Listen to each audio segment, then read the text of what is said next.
Our top story tonight, President Trump sets off on his Asia tour. He has an extensive schedule with plans to meet key world leaders, including China's Xi Jinping. What Trump plans to accomplish. We hear from a security expert on President Trump's trade and national security strategy during his Asia tour. Overnight clashes erupted outside Portland's ICE facility. Meanwhile, National Guard deployment to the city is on hold, pending a court decision. Jason Blair reports from the scene. In the NBA, the New York Knicks say no to Zohran Mamdani's ad, what it showed and what they didn't like. And matcha, a rich, sophisticated flavor loved by millions in lattes, teas, and ice creams, also represents the spirit and philosophy of a nation. A look at the traditional Japanese brew.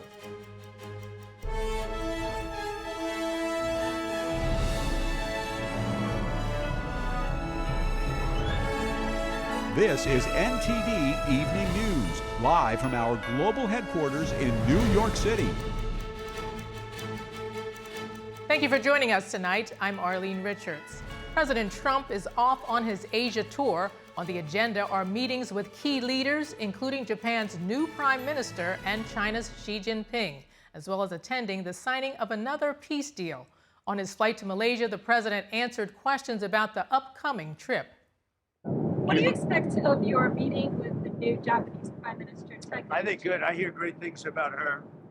I think she's going to be great. She was a great friend of Mr. Abe, who was a great man, Prime Minister Abe, and a great friend of mine, as you know, and he was just a fantastic person, and he liked her a lot. She liked him a lot.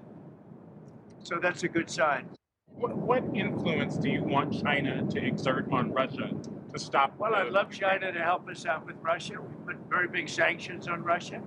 I think those sanctions are going to be, they're very biting, they're very strong.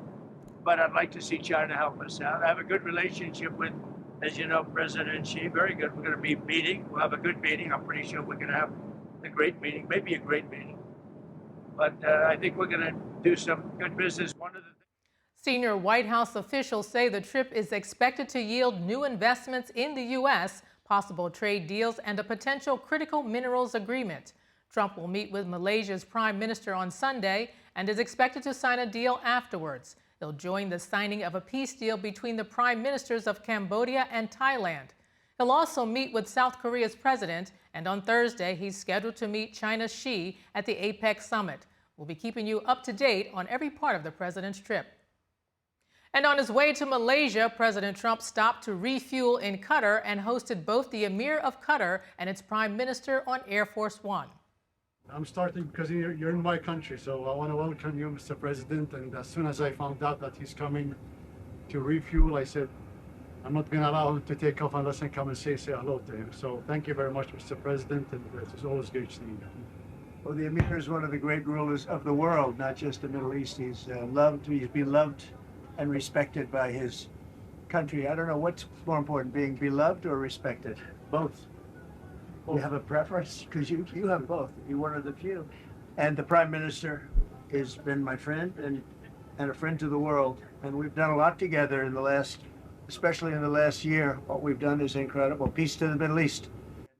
President Trump went on to say that he was honored to have them on the plane, adding that they're great allies to the U.S. Protests continue outside the ICE facility in Portland, Oregon. Multiple altercations broke out last night as the courts deliberate over a National Guard deployment order. And now NTD's correspondent Jason Blair joins us live from Portland. Good evening, Jason. And what's the latest on the National Guard deployment order? And how are things looking out there on the ground?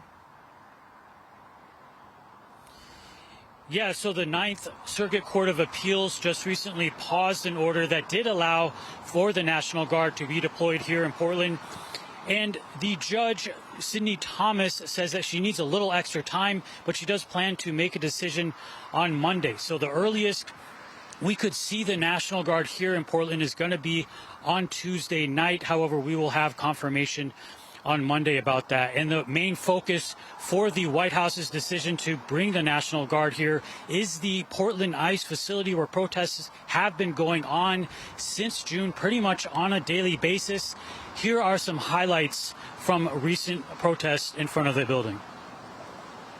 Despite some recent wet weather, protesters still have been gathering outside of the ICE facility in Portland, Oregon. When cars need to drive out of the building, federal agents exit to move protesters back and make room for the vehicles. Friday night saw a flurry of activity. There was also a large presence of ICE supporters acting as counter-protesters.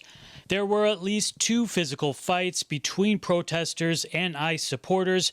One involved 2 females around 9 p.m. in the night, and one was later in the night involving numerous people directly outside of the ICE facility.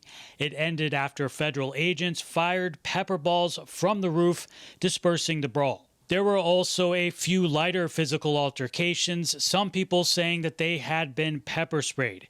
And there were plenty of verbal standoffs all night, one even involving a clown. The Portland police were seen in the area briefly a few times throughout the night, investigating and doing a little crowd control. However, they confirmed that no arrests were made.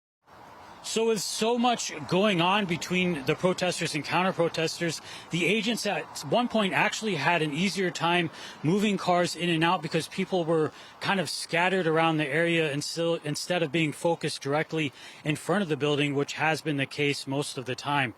So I will be out there again tonight and monitoring the situation over the weekend and have more to report back. Back to you. All right. Thanks for that update, Jason. President Trump announced today a tariff hike of 10% on Canada. He says this is because Canada misrepresented former President Reagan in an anti-tariff ad released by the Ontario government. The Ontario Premier Doug Ford said on Friday that the ad would be paused starting Monday so U.S.-Canada trade talks could resume. And from strikes on suspected drug boats and major new sanctions on Russia to a rare earth minerals deal with Australia, the Trump administration kept up its fast pace this week. NTD's Daniel Monahan has your White House week in review. U.S. forces hit 2 suspected drug smuggling vessels in the Eastern Pacific, killing 5 people. If people want to stop seeing drug boats blow up, stop sending drugs to the United States. We're allowed to do it. It's in international waters. If we don't do it, we're going to lose hundreds of thousands of people. Senator Rand Paul and others have questioned the legality of the strikes. The U.S. announced new sanctions on Russia this week in an effort to limit the Kremlin's ability to fund its war machine. These are very big. Those are against their 2 big oil companies, and we hope that they won't be on for long. We hope that the war will be settled. Trump also canceled a possible meeting with Vladimir Putin in Budapest, saying, "It didn't feel right to me. It didn't feel like we were going to get to the place we have to get." So. Construction has begun on a 90,000 square foot White House ballroom that will seat between 650 and 1,000 people. It will be funded by President Trump and other donors. This is going to be probably the finest ballroom ever built, and we're doing it no cost to the country. In order to do it properly, we had to take down the existing structure. Critics are pushing back on the reconstruction, including the National Trust for Historic Preservation, which called for a halt to the project pending a public review process. Vice President J.D. Vance was in Israel this week. These are days of destiny, and we're very excited to sit down and work together on the Gaza peace plan. We have a very, very tough task ahead of us, which is to disarm Hamas, but rebuild Gaza to make life better for the people in Gaza, but also to ensure that Hamas is no longer a threat. President Trump and Australian Prime Minister Anthony Albanese on October 20th signed a rare earths agreement at the White House. In about a year from now, we'll have so much critical mineral and rare earths that you won't know what to do with them. They'll be worth about $2. The 2 countries plan to jointly invest more than $3 billion in critical minerals projects over the next 6 months. It's really nice. Thank you. Come on. President Trump celebrated the Indian holiday Diwali in the White House.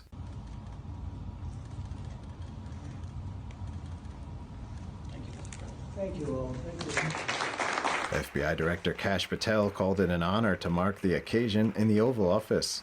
Indian Americans around the world and Indians around the world are thrilled that you are such a profound leader in sharing this diversity with the world. Daniel Monahan, NTD News. Pressure is mounting on Congress. The Supplemental Nutrition Assistance Program in over 25 states will stop distributing benefits on November 1st as a result of the government shutdown. Our Washington correspondent Luis Eduardo Martinez has this week's developments on Capitol Hill. This is an extraordinarily dangerous moment. An authoritarian president proceeding to attack free speech, attack free press, weaponize the Department of Justice, and use it against those who disagree with him. In the middle of the second longest government shutdown in U.S. history, Democratic Senator Jeff Merkley took to the Senate floor and spoke for 23 hours, delaying votes and accusing the president of being an authoritarian. I'm not listening. I don't know what he's saying. I think it's purely performance art. He's trying to put on a show for his base back home, his political base. Congressional Republicans gave Democrats an opportunity to support a bill to pay federal workers and active duty military personnel during the government shutdown. Air traffic controllers, some people call the policemen of our skies, they have been showing up at work without pay. And news reports have suggested that these men and women are seeking outside employment just to keep their families afloat. All but 3 Democratic senators voted against the bill, and congressional Democrats doubled down on their messaging that it is President Trump who is to blame for the government shutdown and that they, Democrats, are fighting for increased healthcare spending. Donald Trump is the president. Republicans control the House and the Senate. They've made the decision to shut down the government, and they are the ones who consistently have taken adverse actions, made clear that they want to hurt the American people. What shutting down the government has to do with this, I have no idea. I mean, why you would say to veterans now you can't get health care, why you would say to 650,000 Missourians who are about to miss food stamp payments, you can't eat. How does that help anybody? That doesn't help anybody. Thus far, only a total of 5 Senate Democrats have shown a willingness to cross party lines and support initiatives to alleviate or end the government shutdown. I do think in the Democrat senators' hearts, they want to vote to open the government up. They don't want to hurt the American people. But we've seen they have a radical base, a base that's out of control. And if they vote to open up the government, what's going to happen is they are going to be primaried. They are going to be attacked. Maybe their funding might dry up. I think they're collectively at this point, I just want to get the government open at this point. It's not blaming or who's winning or who's losing, because they guarantee who is losing, and that's Americans right now. Democratic Senator Fetterman, Cortez Matos, Angus King, Raphael Warnock, and John Ossoff have been the Democrats who have crossed party lines to either support a continuing resolution to reopen government or support a bill to pay federal workers and active duty military personnel. Reporting from Washington, D.C., Luis Eduardo Martinez, NTD News. Coming up, a discussion on the president's trade and investment goals during his trip across Asia. And in the NBA, the New York Knicks say no to Zohran Mamdani's advertisement. We'll have what the ad showed and what they didn't like. NTD's Dave Martin joins us to break it down for us.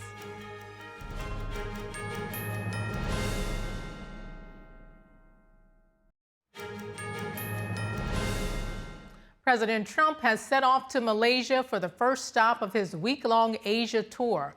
And during the trip, he'll be meeting with key U.S. trade partners and other global leaders, including China's leader Xi Jinping. What are his goals and how will they impact his overall trade and national security strategy? Joining us now is retired U.S. Marine Colonel Grant Newsham, who was the first U.S. Marine liaison officer to the Japan Ground Self-Defense Force. He's also a senior fellow with the Center for Security Policy and author of When China Attacks, A Warning to America. Grant, thank you so much for joining us. Sure, glad to be here. Thanks for having me. Now, President Trump is going to meet with several leaders, but perhaps one of the more watched meetings will be with Japan's newly elected Prime Minister Sanae Takaichi. So, Grant, Takaichi's new to this role, and the last prime minister already had a relationship with Trump. So what do we know about her and her stance on the current U.S.-Japan relationship? Well, she values the U.S.-Japan relationship. There's some real doubts as to how much the former Prime Minister Ishiba really did, despite what he said. But Takaichi has studied defense. She's up on the policies here. She understands the importance, the essential importance of the U.S.-Japan connection. And also she recognizes that America also gets something out of Japan being tied up with them. So she's actually well prepared, and I think it's going to be a good meeting. She's going to be, I think, telling President Trump what she plans to do to build up Japan's defense and about spending more money. And I don't expect a contentious meeting between the two. If Mr. Trump wants to pick a fight, well, Takaichi is very capable of pitching in on her side. But she's a good prime minister. She's well prepared. And as I said, she understands the importance of this relationship and is prepared to do a lot to defend it. Now, on Wednesday, Trump will meet with South Korean President Lee Jae-myung, and officials on both sides have said they're eager to finalize a trade deal that would lower tariffs to 15%. Trump is asking for major investments in shipbuilding in exchange for the lower tariffs. So is this a good deal for both the U.S. and South Korea? And how are you expecting President Lee to respond to it? Well, on the surface, it's a good deal to have all this South Korean investment in U.S. shipbuilding.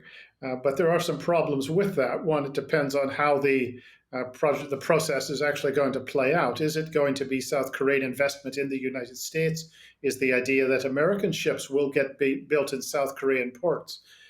It's not clear exactly how this is going to come about, but maybe the bigger problem here is that the South Korean government of Lee Jae-myung, despite the sort of superficial appearances and the things that were said to flatter Mr. Trump in their White House meeting recently, it is not well disposed towards the United States nor to the alliance at all. And as hard as that is to believe, but these are hardcore radical leftists who want to take South Korea into a one-party state system, and also to become closer to China, closer to North Korea. And they're not all that concerned or interested in the long term over the U.S.-South Korea relationship. So they're going to be talking trade, and they'll work something out, I'm sure, because South Korea has a lot to offer. But there is this fundamental underpinning, really, of a regime and administration in South Korea, which is not all that interested in the overall relationship with the United States over the long term. Hard as that is to believe, but it's a fundamental misstep by successive U.S. administrations, is to overlook the nature of leftist ideology in South Korea. So this is a potential problem. Now, the most significant meeting is likely going to be the one with Chinese regime leader Xi Jinping, who recently imposed massive rare earth restrictions. Now, Trump has said that he has a lot to talk about with Xi, and lawmakers have called on Trump to raise human rights and religious freedom issues in his talks. So what do you expect Trump's top priorities to be going into this discussion? Well, it's never quite clear what Mr. Trump's priorities are. And one never quite knows what's going to turn out until the meeting ends, actually. I think it's a little hard to predict that. Mr. Trump has said that he's going to raise fentanyl as his first question. Well, he should. That's well over 500,000 Americans killed by the Chinese since 2013 via the fentanyl from China that China could stop if it wanted. It's hard to know exactly what answer Xi Jinping could give Mr. Trump if he asked that question that would be satisfactory. Ultimately, it's, yes, we've killed 500,000 of your people, wounded 10 times as many.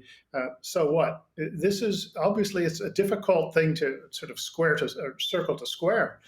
And I don't know how that's going to happen. I think Mr. Trump does want to reach some sort of a trade agreement with Xi Jinping that's at least going to calm things down. Because the Chinese are playing their rare earth card and they've got a chokehold over our economy here. So I think Mr. Trump's going to try to come out of this with something. You will find, however, that Xi Jinping doesn't come to these meetings and negotiate, or he just states principles. If there's anything to be worked out, it's being worked out already between the trade representatives of both nations. So one has to be careful not to have too high expectations with this meeting between Trump and Mr. Trump and Xi Jinping. So Mr. Trump is a businessman. He negotiates, and he can do it sort of almost shooting from the hip. but this is going to be a tough one for him. It's particularly to see if he can get the Chinese to change their behavior, and they have never changed their behavior over the last 40, 50 years. Whether or not that's going to happen at this meeting in Seoul, one reasonably has some doubts. Well, to expand a little bit on the Chinese regime president, Xi Jinping, and his goals, I mean, leading up to this meeting, he's made some moves. We talked about the rare earth minerals move that he made, and also he did a significant crackdown on religious freedom recently. So what are Xi's goals, or more broadly, the CCP's strategy for this upcoming meeting? Well, I think they're going to try to have President Trump offer some concessions that he otherwise would not, in hopes of getting the Chinese to agree to something, so that Mr. Trump can declare that they've reached an agreement. The Chinese think that Trump will back down, from what I hear, and their thinking is also, well, even if he doesn't, that China has the upper hand now, and that they can overwhelm the U.S. and actually defeat us. The Chinese behavior over the last few months is something we've not seen before. They're not sort of hiding anything. They have gone on the offensive and are playing every card they have to try and sort of put the Americans on the back foot, with the ultimate objective of forcing a sort of a continuous backing down. And they've started it, and it's something that we've not seen. It's a change of approach by the PRC. They're on the offensive, and they've got a good hand to play with the rare earths. And I think they're hoping the Americans don't notice that the Americans have a good, even better hand to play if they choose to play it. They're thinking we may just sort of back off, hoping that we can reach some sort of an agreement with the Chinese. But fundamentally, they are not interested in a deal of the sort that we think should be reached. It's with them. There's a Chinese expression: "You die, I live," and that does not mean much if you're hoping for concessions from the Chinese. They are playing rough now, and Mr. Trump, hopefully, has been prepared for this and is prepared not to make any unwise concessions. And anything he gets out of the Chinese will at best be a tactical pause, say agreeing to buy soybeans or such like, or allowing TikTok to be sort of bought out by the Americans. But these are not strategic concessions at all. So I think hopefully that nobody on the U.S. side thinks that would be a victory if they can wring those out of the Chinese. Well, President Trump has been saying repeatedly that he's expecting this to be very positive, good talks. But as you said, nothing much is probably going to come out of this in the short term. Grant Newsham, retired U.S. Marine Colonel and former U.S. diplomat, thanks for joining us. Well, thank you very much. And coming up in the NBA, the New York Knicks say no to Zohran Mamdani's advertisement. We'll have what the ad showed and what they didn't like.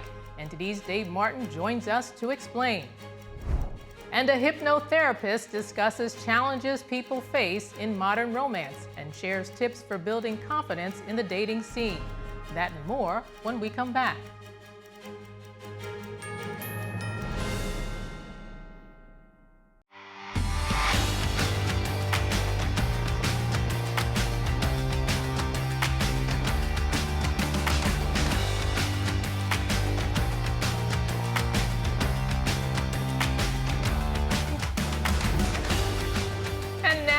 Sports news, we're joined by NTD's Dave Martin.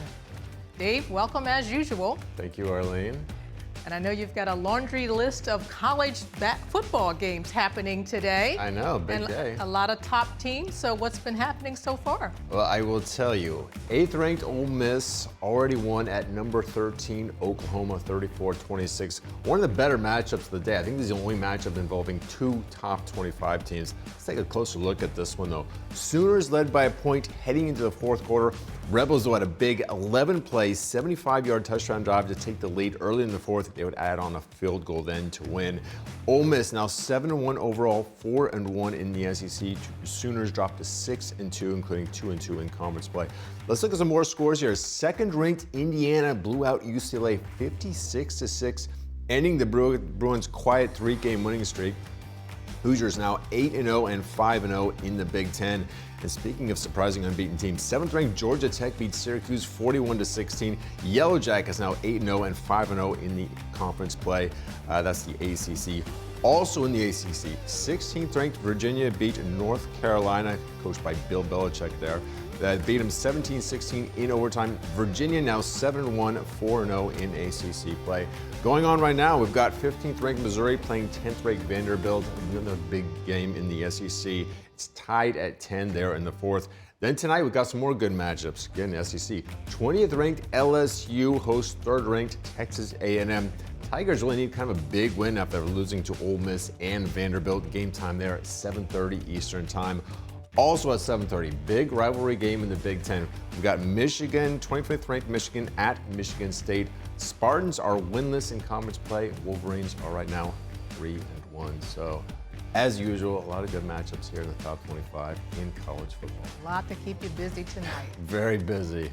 Well, something interesting happening in professional basketball. We got the New York Knicks telling New York City mayoral candidate Zohran Mamdani to cease and desist. So this is over using a very similar logo to theirs in a recent commercial. So have they made any public comment about this? Yeah. They released a statement that said, quote, "The Knicks want to make it clear that we do not endorse Mr. Mamdani for mayor, and we object to his use of our copyrighted logo, so we will pursue all legal remedies to enforce our rights." Now here we're playing at least the second part of that commercial here.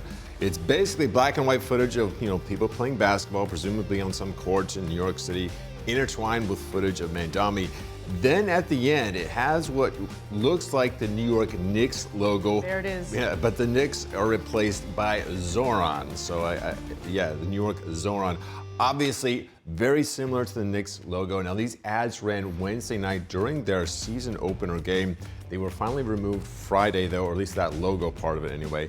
Mamdani, though, he is leading in the polls, and early voting just started today in New York City. So, yeah, we'll see how this goes. See if it impacts them or not. Yeah, exactly. Right. So let's go on over to the NBA. Elsewhere, we had a difficult week with the arrest of a player and a coach as part of a wide-range gambling scheme. So what's been the league's response to that? Well, they laid low for that first 24 hours. We finally heard from Commissioner Adam Silver yesterday, who said he was deeply disturbed by the allegations. This is an interview yesterday. He also shed some light on the league's previous investigation into the player who was arrested. That was Miami Heat guard Terry Rozier. Now, they said at the press conference, that was the FBI press conference there on Thursday, I guess it was, Rozier in March of 2023 allegedly let some people know that he would be leaving the game early with a supposed injury. Using that information, those bettors placing roughly $200,000 of bets on the under in his performance. And Rozier did indeed leave the game after 9 minutes, which is early. The bets paid out, some of the proceeds were allegedly delivered to him. Now, Silver acknowledged that the league was Silver acknowledged Friday the league was previously tipped off about that a particular game in March of 2023 involving Rozier. Sounds like the same situation. They investigated, though, found nothing at the time. Now, he pointed out yesterday that the league, of course, does not have subpoena power, of course, like the authorities have. In any case, it's obviously been a bad week for the league. Ultimately, though, in thinking about it, there's roughly 500 players in the league at any given time. One of them is arrested. You've got one coach also being arrested. Obviously, these are allegations.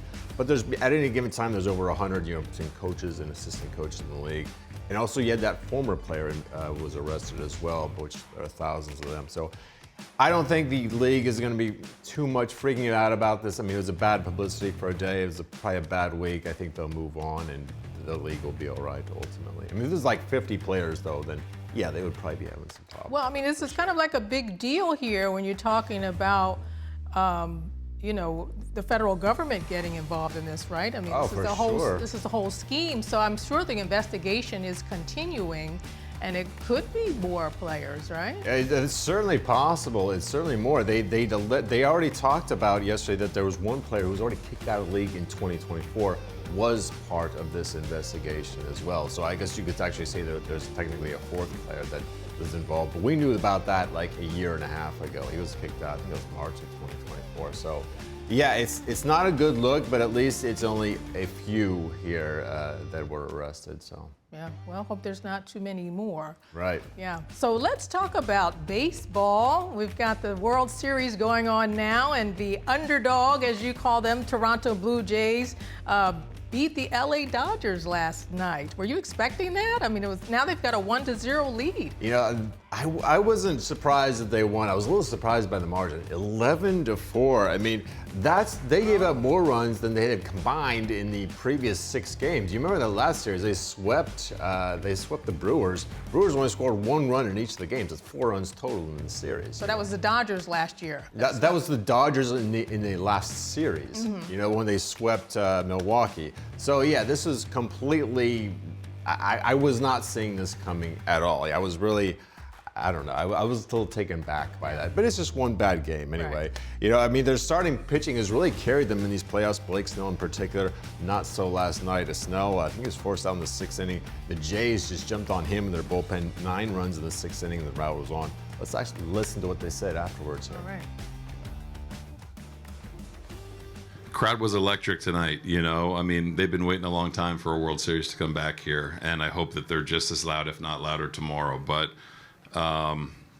it's not very often you get a feeling like we had in Game 7 or tonight in the 6th inning. You can't take it for granted. This is a special place to play, and everyone here in this city, or in this building, and across the country, we feel it for sure. Again, it's nice, but you got to get ready for tomorrow. You know, honestly, I really don't think the week layoff had anything to do with tonight. I really don't. We were rested. I thought we were in a good spot. You know, we had a 2-0 lead, and then Varsho hits a homer, and, you know, we didn't pitch well after that. So I really, honestly, Ron, don't think that had anything to do with it. So Game 2 is tonight. The Dodgers will start Yoshinobu Yamamoto on the mound versus the Blue Jays' Kevin Gossman, and that is at 8 p.m. Eastern Time. You said that quite smoothly. You know, I've said that name plenty of times. The first few times, it didn't come out very well, I can tell you that, that's for sure. After you say it a few times, you hear other people say it, it starts to eventually grow, and then you can kind of show off when you say it. Like I can speak Japanese here almost, you know. Sounded like I'm it. afraid that's about the only names I know in Japanese, but yeah, I'm getting used to that one. Now, the next game is going to be in the Dodgers' home, or? Game 2 tonight is going to be in Toronto. It's still in Toronto. Yeah, then they've got games 3, 4, and 5 next week. We'll be in Los Angeles, and then if necessary, they come back for games 6 and 7 in Toronto. So they call it the 2-3-2 format. Yeah, I always figure they have an advantage when they're at home, but I don't know. For sure, they definitely do. Everyone, that's why the team with the better record in the regular season gets the home field advantage in the playoffs. I see. All right. Well, Dave, thanks so much for that update. Hey, you're welcome, Marlene. All right. And as dating goes digital, many say real connection is getting harder to find. What's behind the struggle to form lasting relationships today? In this episode of Vital Signs, hypnotherapist Jeffrey Rose sits down with Brendan Fallon to reveal the psychology of attraction and how hypnosis can help build dating confidence. Romantic love, life's sweet reward. But not always. For many, pursuing romance has left them with the bitter aftertaste of rejection. Oh my goodness! That's assuming they weren't too overwhelmed by insecurity to approach their desired partner in the first place. What if it were possible, though, to unravel the knots of self-doubt and lessen the sting of past rejections, so as to go forth boldly and deftly into the relationship arena? My guest today, Jeffrey Rose, says that it is possible through hypnosis. Jeffrey is a decades-seasoned hypnotherapist and director of the Advanced Hypnosis Center in New York. His hypnotherapy interventions extend to weight loss, sleep improvement, addiction recovery, and boosting dating confidence. Today, he'll reveal hypnosis techniques to ease the stress of first contact and first date with your person of interest. He'll reveal the prime difference in what women versus men are looking for in a partner, and we'll explore whether you really can persuade the person you admire to admire you. The answer will surprise you. Welcome to Vital Signs, where we learn how to get healthier from all angles, from the biochemical and nutritional to the things we do that nourish our minds and our souls. I'm Brendan Fallon. Jeffrey, wonderful to have you join us on Vital Signs today. Great to be here. You're working in this area that is, I think, it's such a kind of pain point for people. In part, you're working in the relationship dating scene. We look at the current climate. We have these dating apps. The way that people communicate nowadays, it's not like a phone call. It's text message. There's communication can be very cut and dry and quite brutal. I'm wondering, working in this setting, how have you seen the way that people connect with one another, how a man and woman will connect, change over recent decades? It's very interesting and very challenging because right now, when you're meeting people, you're doing research on these people. You're doing a Google search, going to LinkedIn. You're looking at all their social media. So you're getting like a dossier on an individual that you're considering as a possible mate. Okay. And unless someone's going to be coveting that information, you're an open book. And that makes it interesting, as opposed to the old school where you'd go out to a club or you go out to a restaurant or you meet a person in a park and you strike up a conversation. You get to know that person. It takes a couple of dates to learn about their preferences, their interests, what they like to travel, what kind of music they listen to. We don't have that now. So we already have like the basic info, and then we need to expand on that and try to connect. I mean, I'm talking about old school, but if you really think about old school, you would be living in clans of 250 people. Everybody knew each other. We were comfortable together. We were dancing and chanting and hunting together, eating our meals together, and we would feel comfortable. We would know everybody as an extension of us. We wouldn't be intimidated about having to talk to somebody because we're all on the same team. We're all together. So it could be very intimidating for a man, especially, to approach a woman and be expected to get some rejection there. I think rejection is a real core aspect of the human condition, and we're rejected in various ways, often from an early age. This might be the hardest thing that someone wanting to start a relationship has to deal with. How can you kind of turn that experience of rejection, such a raw experience, into a positive for someone so that they're not so jaded, perhaps, or so affected as they try to get out there and meet someone? Well, in doing hypnotherapy, I'm working on the core of an individual's, their self-esteem, so they can feel more comfortable and positive about themselves and love and appreciate themselves and find greater worth in who they are. So that if someone rejects them, which is just one way of framing things, instead of just saying, next, I'll move on to somebody, you could just say, well, I guess that person's not for me, or we're not a good fit, and that's okay. To see that full interview and others on how to optimize health, go to ept.ms/vital signs. Vital Signs offers general health information not intended as medical diagnosis or advice. Please consult your doctor before undertaking a new health regimen. Coming up, to the rest of the world, matcha is a rich, sophisticated flavor loved by millions in lattes, teas, and ice creams. But to the Japanese, it's a concentrated brew of the spirit and philosophy of a nation. An in-depth look at the traditional drink. And a Taiwanese wartime attraction echoes with music. Cellos and violins bring back memories of a turbulent past and speak of the preciousness of peace. That and more after the break.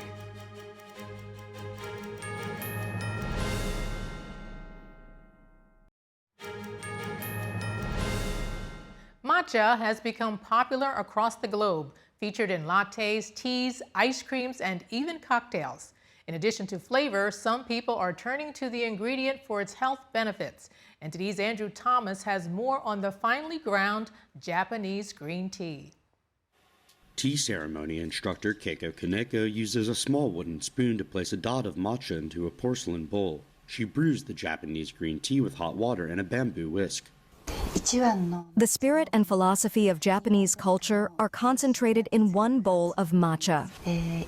I am very pleased that matcha has been introduced in many other cultures and been appreciated around the world. Matcha is a type of tea that's grown in shade, steamed, and then finely ground. Global Japanese Tea Association founder Anna Poyon explains the traditional version. It's a very delicate and complex tea. So that is produced with the idea to be drunk only with water. Which is, well, the traditional way, like in the tea ceremony, even if you don't have it in a tea ceremony, but just even at home for yourself. Poyon is hesitant about matcha's global appeal, not because of its popularity, but because she's a purist. If you mix that delicate tea with other things, with milk, with other ingredients, with sugar, and so on, all these other ingredients will cover the taste of the tea. So it's a bit of a shame. But that isn't stopping large coffee purveyors like Starbucks. Its matcha creme frappuccino is made with additions including whole milk, whipped cream, and syrup, one of many popular iterations of the traditional beverage. Andrew Thomas, NTD News. One of Taiwan's most well-known wartime attractions echoes with a different sound, attracting visitors with cellos and violins.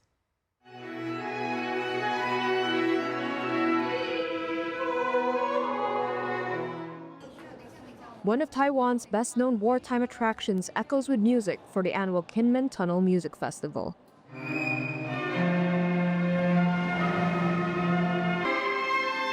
Cellist Chang Chen-che is the festival's art director. We've given this tunnel a new life. It's more than just a tourist spot that people look at and move on. We've created a life for the tunnel, hoping that when people walk in, they'll feel the music. The music tells the story of this tunnel, music that speaks of the preciousness of peace, and music that carries its message to the world. Built during the height of the Cold War, the Zaisan Tunnel was right on Taiwan's front line with China to shelter supply boats from Chinese artillery shells. The festival included 6 shows over 2 days in mid-October, with all 1,200 tickets selling out in 2 minutes. I was genuinely moved, not only by the sound and the echo from the tunnel, but also because I could hear the waves coming from outside. That powerful, overwhelming feeling is really hard to put into words. It's something you can only experience by being there in person.